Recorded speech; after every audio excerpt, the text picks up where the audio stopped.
នឹកដល់អូនសុំទោសដល់កូនចិត្តមួយនេះភ្លេចអូនមិនបានទោះមានអ្នកថ្មី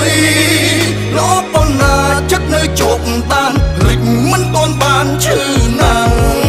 សង្សារថ្មីល្អតែមិនដូចក្បែរសង្សារចាំងអារម្មណ៍ពេលខ្លាំងអូនអ្នកថ្មីមិនលះដាក់គ្នា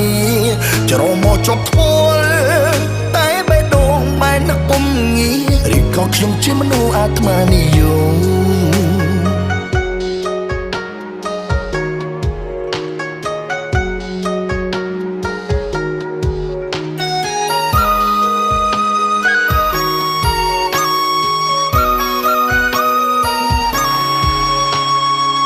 ឯគ្នាច្រើនខែតែចិត្តស្នេហ៍បារម្ភដដែលសូបិនឃើញតែអារម្មណ៍ឆ្លួពេលនៅចិត្តគ្នាប្រច័ណ្ឌខ្វែងគុំ